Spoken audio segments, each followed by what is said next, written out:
It's a decent start by Lyles, but not a brilliant one. Thompson's in the driving seat here, but watch Seville on the near side. It's ever so close. Seville from Thompson. Oblique Seville just shocked the world, running 9.77 to take gold in the 100 meters, leaving Noah Lyles behind. But the way he won left the world asking, how did he do it? There are moments in sport that don't just happen, they shift the balance of power. September 14th, 2025 in Tokyo was one of those nights.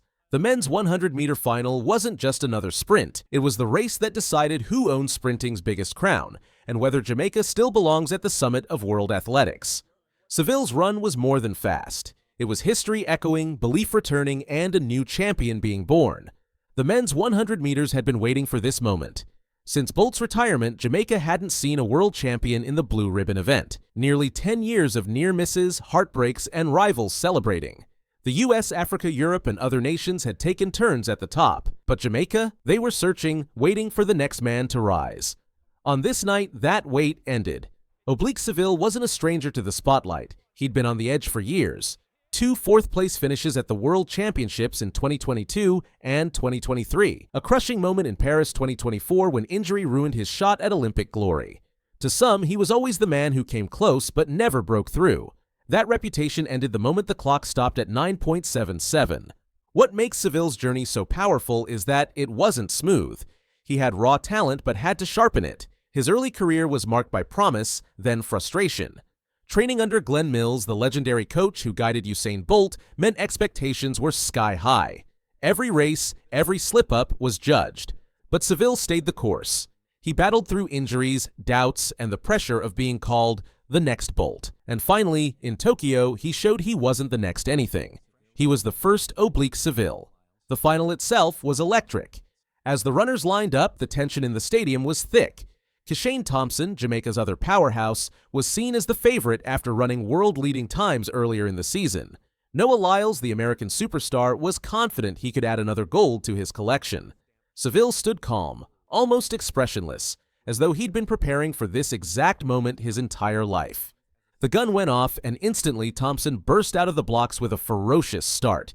He exploded ahead, looking every bit the favorite. Seville, however, stayed composed, running his own race. At 30 meters, Thompson still held the edge. Lyles, a notoriously slower starter, was behind but beginning to accelerate. The crowd roared, sensing a showdown was coming. Then came the shift. Around the 50-meter mark, Seville's stride lengthened, his shoulders relaxed, and his speed didn't just build, it looked effortless. Where others tensed, Seville seemed to glide. Thompson was still ahead, but not for long. With every step, Seville ate into the gap, his form smooth, his power undeniable. By 80 meters, the stadium could feel it. Seville was coming. The last 20 meters were pure poetry. Seville surged past Thompson, his body under perfect control, his face calm as if the gold was already his. Noah Lyles tried to close from behind, but it was too late. Seville leaned at the line, stopped the clock at 9.77, and delivered the biggest statement in sprinting since Bolt's retirement. The scoreboard confirmed it. Oblique Seville, world champion. Kishane Thompson finished second in 9.82, still one of the fastest times of his career, but overshadowed by Seville's brilliance. Noah Lyles managed bronze in 9.89, a season's best, yet not enough to stop Jamaica's 1-2 dominance. At that moment, the stadium erupted. Flags waved, fans screamed, and the world knew. Jamaica was back. But why does 9.77 matter so much? For one, it's Seville's personal best, a time that puts him among the fastest men in history. It's not just winning, it's winning with a mark that demands respect. It also showed growth. In the past, Seville's weakness was the closing stages. He'd often fade when it mattered most. In Tokyo, that flaw became his strength. He finished stronger than anyone, running through the line with authority. And let's not forget the symbolism. This was Jamaica's first men's 100 meters world title since Bolt. Nearly a decade of searching ended in less than 10 seconds. The drought was over, and a new era had begun. Bolt himself, watching from the stands, stood and applauded. It felt like a passing of the torch, not officially, but emotionally. The island that gave the world a legend has now given it another champion. Of course, rivals were part of the story too. Kishane Thompson was brilliant and could easily have been champion on another day. His start was phenomenal, his drive powerful, but he lost composure in the final strides. He'll be back, hungrier than ever. Noah Lyles, always the showman, showed he's still world class. His bronze wasn't a failure, it was a reminder that he remains a force. But this night belonged to Seville. The bigger picture is Jamaica's sprint culture. For years, people doubted whether the nation could sustain its dominance without Bolt. The answer came in the form of a gold and silver sweep. Jamaica isn't just back. They're deep, stacked, and ready to rule again. This performance wasn't lucky. It was the product of coaching, discipline, and a culture that breeds speed. For Seville personally, this win rewrites his legacy. No longer the runner who almost made it, he's now the man who delivered when it mattered most. It validates every painful training session, every injury rehab, every doubt he pushed through. Winning in front of Bolt must have carried extra weight. To do it under the guidance of Glenn Mills only strengthens the symbolism. It's not just about the medal, it's about identity.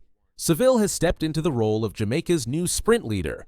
What comes next will be just as fascinating. A world title changes everything. Seville will now face pressure like never before. Every race will be scrutinized. Rivals will study him, looking for weaknesses. The media will chase him. The expectation isn't just to win, it's to dominate. Can he stay healthy? Can he repeat the calm brilliance of Tokyo? Can he lower that 9.77 even further? The answers will come in time. But one thing is clear. Seville has shifted the conversation. Before Tokyo, he was seen as talented but unproven. Now he's the man to beat. Thompson will chase him. Lyles will chase him. Young sprinters around the world will set their sights on him. That's the price of greatness. Everyone wants your crown. Still, Seville doesn't seem like the type to crack under pressure. His Tokyo run wasn't wild or desperate, it was measured, efficient, and cool. That composure is what makes him dangerous. He doesn't just run fast, he runs smart. And that's the difference between contenders and champions. The impact of this win will ripple far beyond Tokyo. In Jamaica, kids will see Seville and believe again. Coaches will use his race as proof that patience, discipline, and hard work pay off. Sponsors will line up. His face will be everywhere. He has gone from promising to iconic in less than 10 seconds. And the rest of the world? They'll be on alert. The US will regroup, Europe will push harder, Africa will rise with new talent. But tonight, all of them are looking up at one man, Oblique Seville, the new world champion. When the cameras cut to Seville after the race, his expression was calm. No wild celebration, no theatrics, just quiet confidence. That's what made it even more powerful. He looked like he belonged, like this was always the plan. And maybe it was. In the end, the 2025 World Championships men's 100-meter wasn't just a race. It was a statement, a reminder that legends inspire, but new champions rise. Oblique Seville didn't just run 9.77, he restored belief, reignited a nation, and gave sprinting a new face to fear. The crown is back in Jamaica, and the world will be watching what Oblique Seville does next. Every year it's gotten quicker, 157 average, 156 average, and it's amazing to think that I'm hitting a 155 on not a bad day, but the weather, not so great. Sebastian Coe, the most respected voice in athletics, calls a 17-year-old sprinter the real deal and predicts another athlete could become the greatest of all time. Sebastian Coe just sent shockwaves through the athletics world with his latest comments, and the internet can't stop talking about it. At 68 years old, Sebastian Coe has seen it all. 2 Olympic gold medals, 9 world records, and 5 decades of watching the world's best athletes compete. When he speaks, people listen. And right now, he's saying something that has everyone's attention. Coe just made 2 massive predictions that are changing how we look at the future of athletics. The first involves Keely Hodgkinson, Britain's 800-meter Olympic champion who just went through what she calls injury hell. The second focuses on Gout, a 17-year-old Australian sprinter who's already being compared to Usain Bolt. Let's start with Hodgkinson's incredible story. Just months ago, her 2025 season looked completely finished. She was sitting in a car for 8 hours, traveling to Windsor Castle to receive her MBE from the King. What should have been one of the happiest days of her life turned into a nightmare when she injured her hamstring during that long car ride. Hodgkinson was devastated. She had already dealt with hamstring problems twice before, and this felt like the final blow. The Olympic champion found herself experiencing what she calls unpredictable mood swings. Some days she'd walk into training happy and motivated. Other days her teammates knew not to even talk to her. Her coaches, Trevor Painter and Jenny Meadows, were away helping other athletes on the European circuit. They were getting reports about Hodgkinson's emotional state and knew they had to do something. Painter came up with an unusual solution. He bought her a Himalayan salt lamp that was as big as my head. Hodgkinson laughed when telling the story. But it wasn't just the lamp that saved her season. Painter also convinced Nike to pay for a full-time physiotherapist. This turned out to be the game changer. The physio discovered that Hodgkinson's hamstring problems weren't actually coming from her hamstrings at all. The real issue was her back. Hodgkinson admits she's always struggled with a tight back, but as she's gotten stronger and faster, it's put more pressure on everything else. Once they fixed the back problem, everything else started falling into place. She even put on a couple of kilograms since Paris, but instead of slowing her down, it made her more powerful. After 376 days away from competition, Hodgkinson finally returned to the track in August at the Silesia Diamond League. What happened next was nothing short of miraculous. She didn't just win her first race back, she ran 1 minute 54.74 seconds, the 9th fastest time in history and the best in the world this year. 4 days later in Lausanne, she proved it wasn't a fluke. Despite running in driving rain, she clocked 1 minute 55.69 seconds. The athletics world was stunned. How do you come back from a year-long injury and immediately run times that fast? Sebastian Coe was watching, and he couldn't believe what he was seeing. When asked if Hodgkinson could become Britain's greatest ever athlete, Coe didn't hesitate. He said, "Yeah, she absolutely could." I have no doubt about that. Absolutely, for sure. She could end up at the top of the heap internationally if she goes on. But Coe didn't stop there. He went even further, praising what he called her mental toughness. "I've spoken to her enough times to know that mentally she's mahogany hard. She really is. She is absolutely committed to wanting to end her career top of the heap, and there's no reason why she shouldn't." The phrase mahogany hard immediately went viral. Coe was describing Hodgkinson's incredible mental strength, comparing her determination to one of the hardest woods in the world. Coming from someone who's seen legends like Carl Lewis, Michael Johnson, and Usain Bolt compete, this was huge praise. Coe also highlighted how smart Hodgkinson's return strategy was. Most athletes might have eased back into competition with one race. Hodgkinson chose to run twice in 4 days, testing whether she could handle the back-to-back racing required at major championships. Sebastian said, "What I thought was quite clever was doing 2 races back-to-back because what she was clearly testing was that thesis really. Did she have enough in the tank to go back-to-back? Which is what she's going to be asked to do in Tokyo." And the answer was clearly a resounding yes. Now, Hodgkinson is in Tokyo for the World Athletics Championships, trying to win the one major title that's escaped her. She has Olympic gold, European gold, but she's been runner-up at the last 2 World Championships. If she wins in Tokyo, she'd become the first British woman ever to win the 800-meter world title. But here's the remarkable part about Hodgkinson's mindset now. After going through what she calls injury hell, she feels completely different about pressure. Nothing could be worse than last year. That was so much pressure. I feel like I've gone above that now. I've experienced it, and I know how to deal with it. To be honest, I'm chilling. She even believes that winning in Tokyo would mean more than her Olympic gold in Paris. The challenge it took to get here would make it that much sweeter.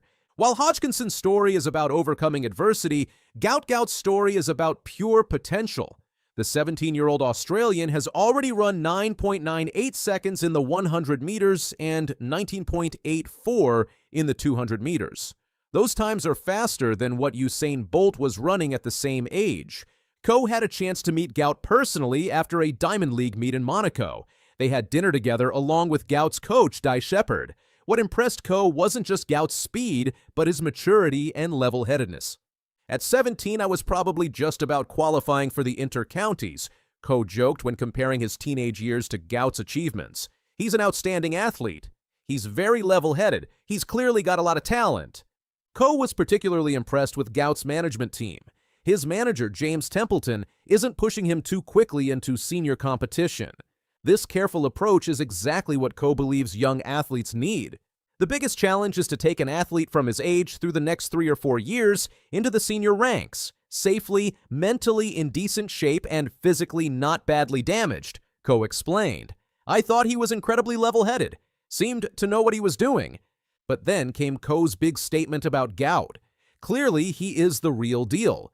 Coming from the World Athletics president, this carries enormous weight. Coe has seen countless young sprinters come and go. For him to call a 17-year-old the real deal, means he sees something special. Ko also pointed out something interesting about Gout's current mindset. He's probably at this moment too young to be afraid and doesn't quite understand how complicated it gets later on. Sometimes that fearlessness is exactly what young athletes need to achieve great things.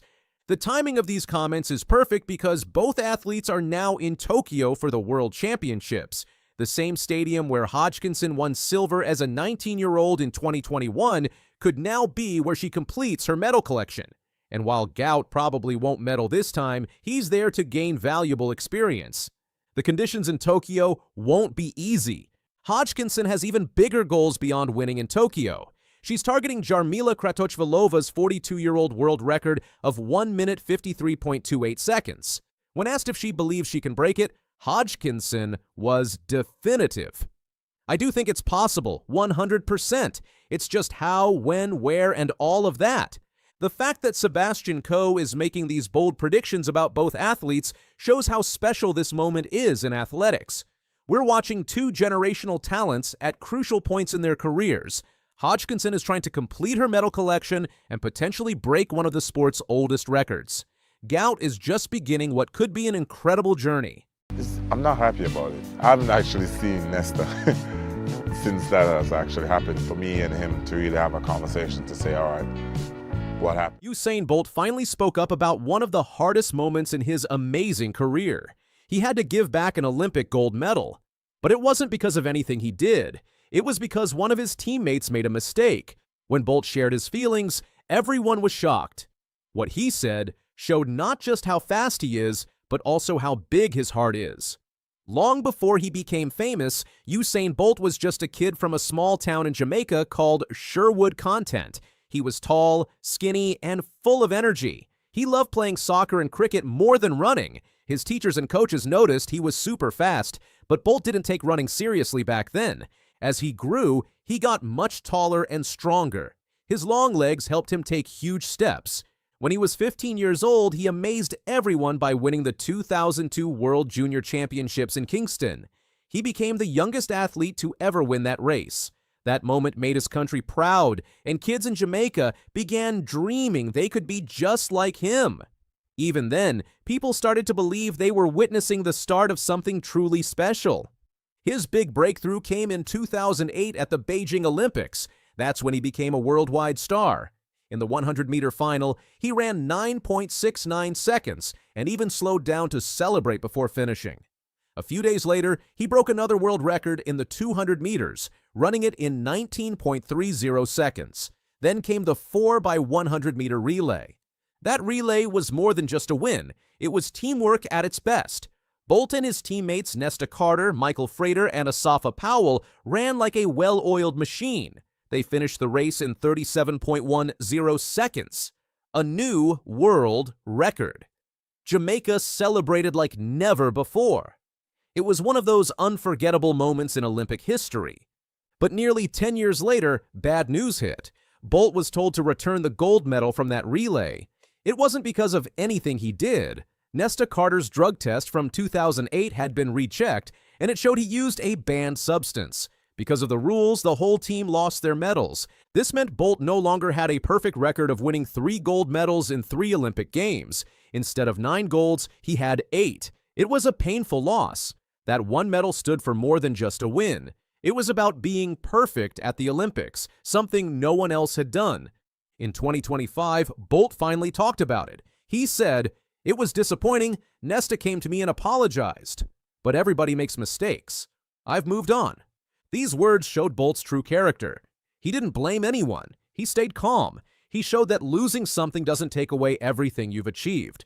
He also said, "I am disappointed based on losing a medal, but it won't take away from what I have done throughout my career." And he's right. Even without that one medal, Bolt is still the greatest sprinter of all time. He won Olympic golds in Beijing 2008, London 2012, and Rio 2016. He became a legend of the sport. He also won 11 gold medals in world championships, with 13 medals overall. He still holds the world records for the 100-meter in 9.58 seconds and 200-meter in 19.19 seconds, both set in 2009. No one has come close to beating them. These records stand as proof of his incredible talent and unmatched speed. But Bolt was more than just fast. He was fun to watch. His big smile, his famous lightning bolt pose, and his dancing made races exciting. He brought joy to the sport. In 2012, he proved his wins weren't luck. In 2016, at age 30, he became the first man to win the 100 meters at 3 straight Olympics. The relay medal meant a lot. It showed the strength of Jamaica's team. That 2008 race was special. Losing the medal felt like losing a piece of that story. It wasn't just about Bolt, it was about the pride of a nation and the spirit of teamwork. Fans still remember that race. The baton passes were perfect. The crowd was wild. Bolt's finish was unforgettable. That memory stays alive, even if the medal is gone. The images of that victory are still replayed on screens and in people's minds. But Bolt didn't let the loss define him. He used it to show how to stay strong in tough times. That made people respect him even more. He became a symbol of strength and humility.